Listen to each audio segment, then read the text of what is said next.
قرآن مجید میں فرمایا ان 10 ایام کی فضیلت، فرمایا والفجر وليال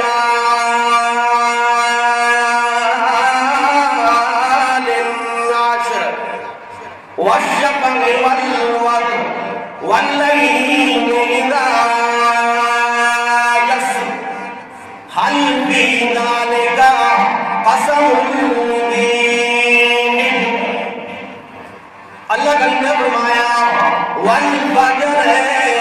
مجھے صبح کی قسم ہے، یعنی جو معروف صبح ہے، جب رات ختم ہو جاتی ہے اور صبح طلوع ہو جاتی ہے، اللہ فرماتے ہیں اس صبح کے طلوع ہونے کے ساتھ زندگی واپس آ جاتی ہے، لوگ کام کاج کو چلے پھرتے ہیں اور جانور پرند اپنی روزی تلاش کرنے کے لیے نکل پڑتے ہیں۔ فرمایا والفجر وليال عشر، ایک قول تو یہ ہے کہ فجر کی نماز کا ٹائم، فجر جب صبح طلوع ہوتی ہے، روشنی پھوٹتی ہے، اللہ فرماتے ہیں مجھے اس کی قسم ہے۔ اور دوسرا قول یہ ہے کہ صبح کی وقت کی نماز فجر تک ہے، اللہ نے قسم اٹھائی ہے کہ صبح سویرے کو نماز کے لیے آتا ہے، اور حدیث شریف میں آتا ہے نبی مہربان صلی اللہ علیہ وسلم نے فرمایا کہ فرشتوں کی ڈیوٹیاں لگی ہوئی ہیں، ایک وقت صبح کا ہوتا ہے کہ رات والے فرشتے جا رہے ہوتے ہیں اور دن والے فرشتے آ رہے ہوتے ہیں، ڈیوٹیاں تب تک طویل ہوگی،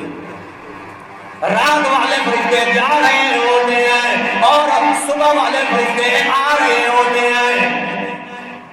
جس طرح اللہ نے فرمایا ہے ان قرآن الفجر کان مشہودا،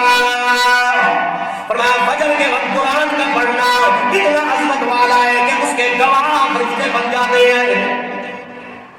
کہ صبح کے وقت فرشتوں کی ڈیوٹیاں تبدیل ہوتی ہیں۔ اس لیے اللہ نے فرمایا والفجر، مجھے فجر کی وقت کی قسم ہے۔ اور نبی مہربان صلی اللہ علیہ وسلم نے فرمایا جب فرشتے آسمان کی طرف بلند ہوتے ہیں،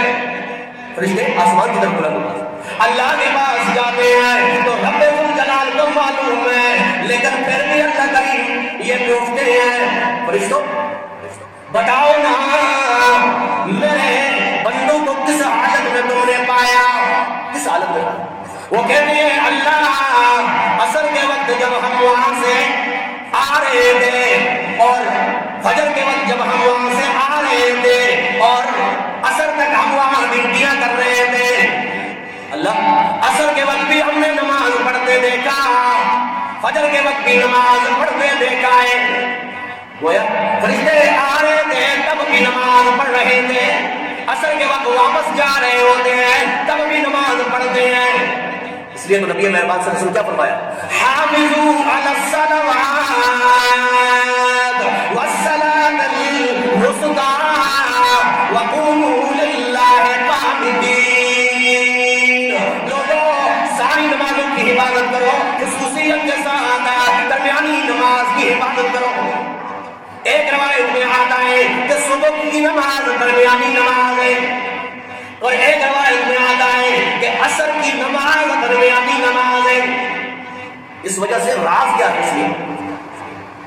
راز یہ ہے کہ اس میں فجر کے وقت جو فرشتے چلے گئے اور جو فرشتے آ رہے ہوتے ہیں ان کی ڈیوٹی عصر کی نماز تک ہوتی ہے۔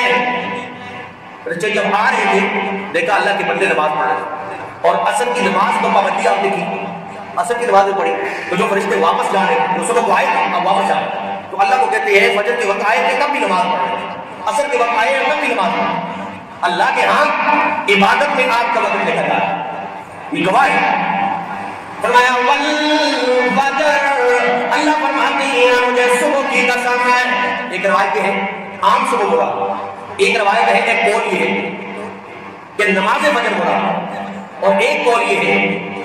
کہ اس سے مراد ذوالحجہ کی 10واں دن ہے، 10ویں جس کو یوم النحر کہتے ہیں، جس دن قربانی کا دن ہوتا ہے اس دن جو طلوع ہوتا ہے، جو سورج طلوع ہوتا ہے، اللہ فرماتے ہیں والفجر ہے، مجھے اس کی قسم ہے.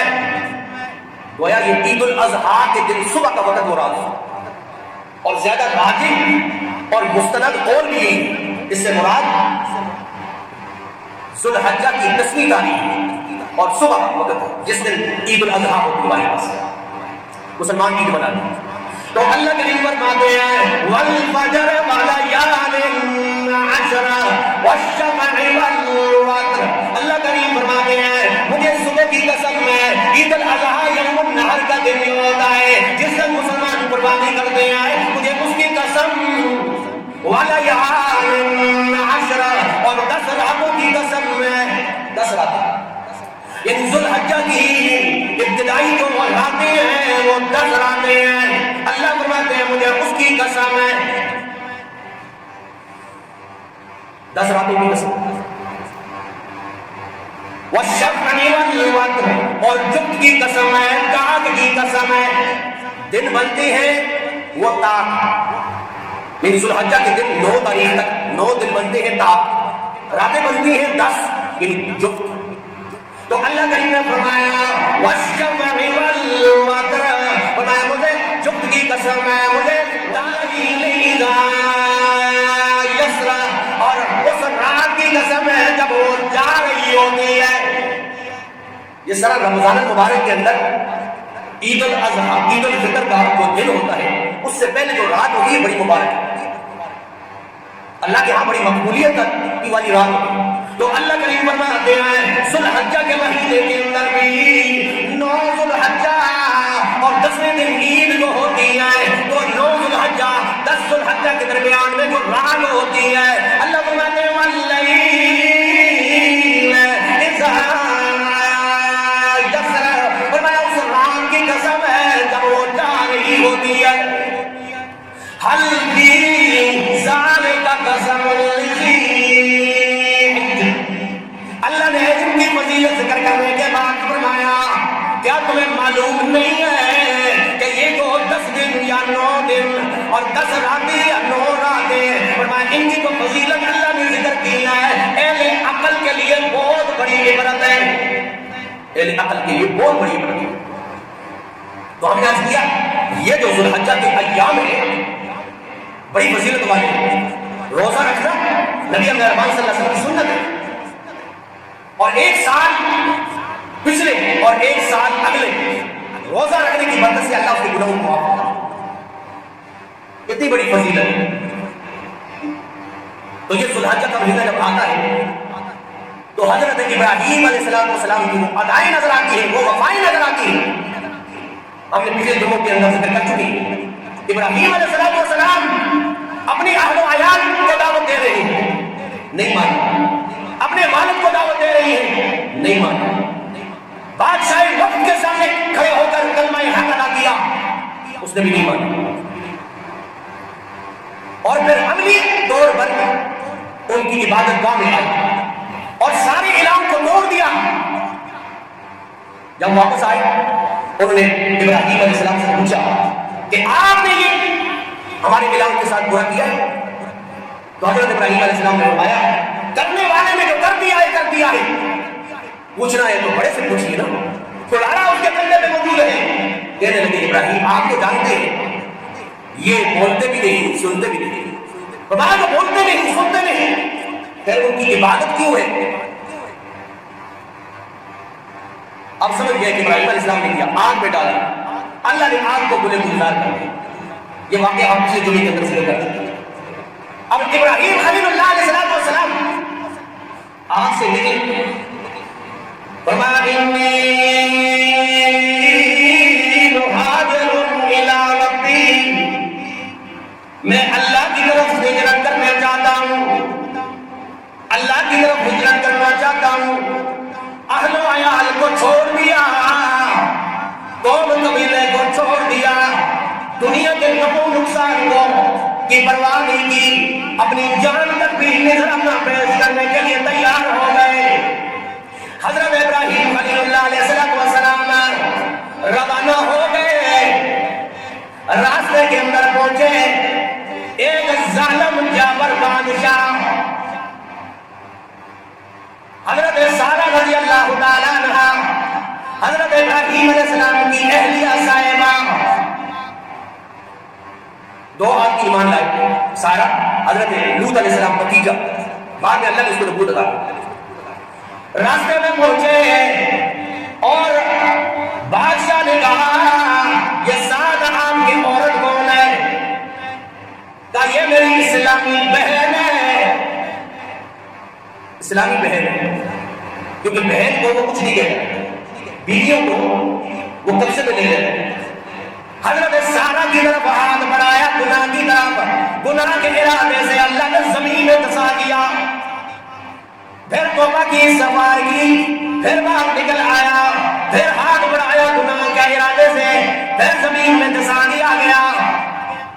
3 بار ایسے ہوا، متاثر ہوا اور اپنی بیٹی حضرت ہاجرہ رضی اللہ تعالیٰ عنہ ساتھ روانہ کی کہ آپ کی خدمت کرنے والی ہوگی، 2 بیوی ہوگی۔ لیکن حضرت ابراہیم علیہ السلام اللہ سے دعا کر رہے ہیں، رب حب لی من الصالحین، اللہ تیرے دربار میں میری دعائیں التجائیں، اللہ نیک صالح اولاد نصیب فرما، مانگے اللہ کریم نے فرمایا ولم اکن بدعائک رب شقیا۔ حضرت ابراہیم علیہ السلام 87 سال ہو گئے ہیں، اللہ سے بیٹا مانگ رہے ہیں۔ اب بڑے دعا بھی دیکھیں کتنی جامع دعا ہے، دعا مانگ رہے ہیں رب حب لی من الصالحین، اللہ بیٹا عطا فرما اور ہو بھی وہ نیک اور صالح، فرما بردار بیٹا ہونا، بیٹا ہو اور نیک صالح۔ اللہ کریم نے فرمایا 87 سال تک ابراہیم خلیل اللہ مجھ سے بیٹا مانگتا رہا، اللہ نے نہ ہاں کا جواب دیا نہ نہ کا جواب دیا۔ ہم تو 2-4 سال مانگتے نا اللہ سے، اللہ نہ دے تو گلے شکوے شروع ہو جاتے، اللہ تو اس سے سنتا ہی نہیں، پھر سری اسباب ہونے لگ جاتے۔ اللہ کریم نے فرمایا رب حب لی من الصالحین، حضرت ابراہیم علیہ السلام دعا کر رہے ہیں ربا بیٹا بھی عطا کر اور ہو بھی نیک صالح۔ اور مفسرین نے فرمایا نیک صالح بیٹا، اب ابراہیم علیہ السلام بیٹی بھی مانگ سکتے، بیٹی کیوں نہیں مانگ؟ حضرت ابراہیم علیہ السلام کی دلی دعا کی ربا بیٹا ہوتا ہے کہ نبوت کا سلسلہ آگے چل پڑے، تیرے دین کی دعوت کا سلسلہ آگے چلے ہو بیٹا، اگر ہوئی بیٹی تو بیٹیوں کے لیے اور کوئی حکم ہے وہ تو گھر میں، اللہ نیک صالح اولاد عطا فرما۔ اللہ کریم نے فرمایا میرے ابراہیم خلیل اللہ تو نے بیٹا مانگا اور مانگا بھی نیک صالح، اور اتنی جستجو سے مانگا 87 سال تک تو مانگتا رہا، بعض نے کہا 92 سال تک مانگتا، بعض نے کہا 83 سال تک مانگتے رہے، اتنی طلب کے ساتھ مانگا۔ اللہ نے فرمایا میں بیٹا بھی دوں گا، ایک نہیں 2 بیٹے عطا کروں گا، ایک کا نام اسماعیل ہوگا، ایک کا نام اسحاق ہوگا،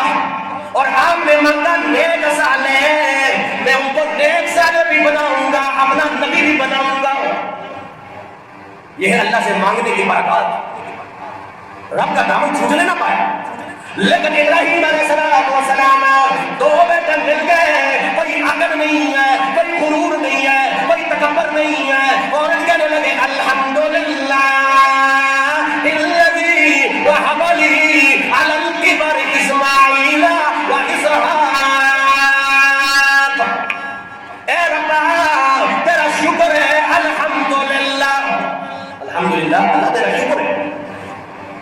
کھانا بھی کھایا، اللہ کی نعمتوں کو استعمال بھی کیا، لیکن اللہ کا شکر ادا نہیں کیا تو اللہ کے ہاں ان نعمتوں کا سوال کیا جائے گا۔ ہاں کھانا بھی کھایا، باقی نعمتیں بھی استعمال کی، اللہ کا شکر ادا کیا تو اللہ کے ہاں اس نعمتوں کا سوال نہیں کیا جائے گا، کیونکہ اس کا دل اس نے ادا کر کہ اے اللہ الحمدللہ الذی، اللہ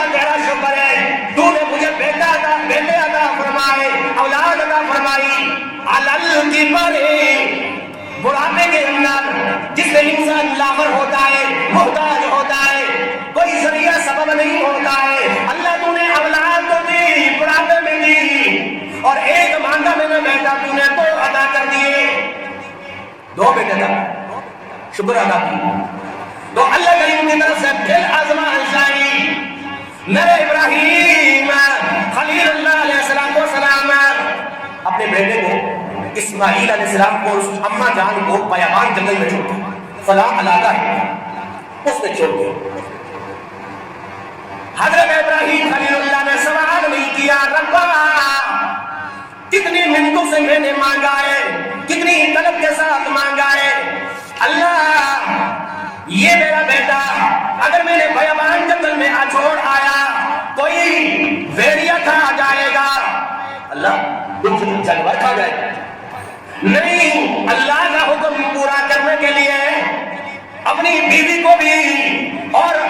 شیر خوار بچے کو وہاں میں چھوڑا ہے۔ اب بیوی نے دیکھا خاوند ہے، آ کر بیابان جنگل میں چھوڑ دی، منہ موڑ دیا، حضرت اماں ہاجرہ نے دامن پکڑ لیا، اے ابراہیم خلیل اللہ یہ تو بدلا ہی ہے نا، کس جرم کی برداشت کے اندر ہمیں بیابان جنگل میں چھوڑ کے جا رہے ہیں، گھر کے بڑے تو اپنے کر کے رکھوانے ہوتے ہیں اور آپ لوگ ہمیں بیابان جنگل میں چھوڑ کے جا رہے ہیں، کیا وجہ ہے؟ ہمارا قصور تو بدلا ہی ہے نا، ہمارا جرم تو بدلا ہی ہے نا، لیکن ابراہیم علیہ السلام کیونکہ اللہ کا حکم ہے، زبان سے کوئی گلہ نہیں ہے، کوئی شکوہ نہیں ہے، جائے حضرت اماں ہاجرہ نے میرا دامن پکڑ لیا، ابراہیم خلیل اللہ بتائیں تو صحیح نا، آخر کہنے لگی اللہ امرک بہذا،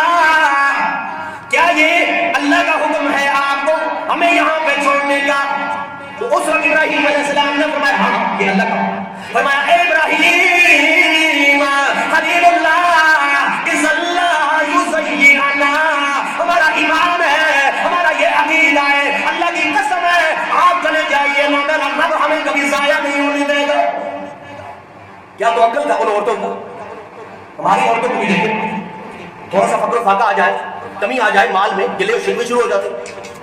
اللہ ہمیں ضائع نہیں ہونے دے گا۔ حضرت ابراہیم خلیل اللہ علیہ السلام کئی فرمان دور جا کر ٹیلے پہ کھڑے ہو گئے اور وہاں پہ کھڑے ہو کر ایک دعا ہے، کیا دعا ہے ذرا محسوس کریں، کہنے لگے ربنا انی اسکنت من ذریتی بواد غیر ذی زرع عند بیتک المحرم، اے میرے پروردگار انی اسکنت من ذریتی، میں اپنی اولاد کو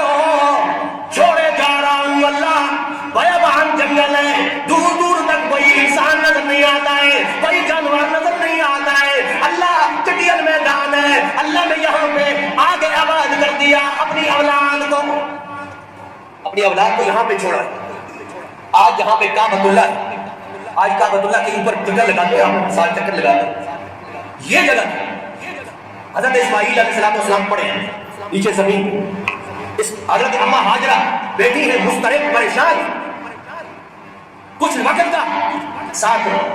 زادرہ موجود ہے، پانی ہے، ستو موجود ہے، وہ بھی چند دن کا ہے، اب آزمائش ہے دیکھیں، اور ابراہیم علیہ السلام فرما رہے ہیں اللہ تیرے گھر حرم کے پاس میں چھوڑ کے جا رہا ہوں، اب وجہ کیا ہے کیوں چھوڑ کے جا رہا ہوں؟ فرمایا ربنا لیقیموا الصلاۃ، اللہ تاکہ تیرا گھر بنانے کے بعد یہ نماز کی پابندی کرنے والے ہو جائیں، میری اولاد نماز کی پابندی کرنے والی ہو جائے، بغیر عذر کے گھروں میں نماز پڑھنے والوں کے لیے بڑی عبرت ہے کہ ابھی وہ مسجد تیار نہیں ہوئی، ابراہیم علیہ السلام نے اپنی اولاد کو پہلے اس مسجد کے قریب رکھا تھا، اور آج ہمیں کوئی عذر بھی نہیں ہے، دنیاوی امور کے لیے ہم گھروں میں نماز پڑھتے ہیں، گھر میں بغیر عذر کی نماز نہیں ہوتی ہے، حتیٰ کہ عبداللہ ابن مکتوم رضی اللہ تعالیٰ عنہ اندھے صحابی ہے، فرمایا اللہ کے نبی رات کا وقت ہوتا ہے، میرے ساتھ آنے جانے والا کوئی نہیں ہوتا، اندھیرا ہوتا ہے، کیا میں عشاء کی نماز گھر میں پڑھ سکتا ہوں؟ تو رسول اللہ صلی اللہ علیہ وسلم فرمایا نماز کے لیے اذان سنتے ہو؟ فرمایا اذان تو سنتا ہوں۔ فرمایا اذان سنتے ہو تو نماز کے لیے مسجد میں جانا چاہیے۔ اللہ لیقیموا الصلاۃ، تاکہ میری اولاد نماز پڑھنے والی ہو جائے۔ فَاجْعَلْ أَفْئِدَةً مِّنَ النَّاسِ تَهْوِي إِلَيْهِمْ، اللہ لوگوں کے دلوں کو اس کی طرف مائل کر دے تاکہ ہر مسلمان کے دل میں یہ تڑپ موجود ہو کہ اللہ تیرے گھر کی مجھے زیارت نصیب ہو جائے۔ آج ہر مسلمان کے دل میں تڑپ موجود ہے، اللہ سب کو لے جائے، اپنے گھر کی زیارت نصیب فرمائے، عمرہ کی سعادت نصیب فرمائے، حج کی سعادت نصیب فرمائے۔ ہمارے دو احباب گئے ہوئے ہیں، اللہ اس کے حج کو اپنے بارگاہ میں قبول منظور فرمائے۔ وآخر دعوانا ان الحمد للہ۔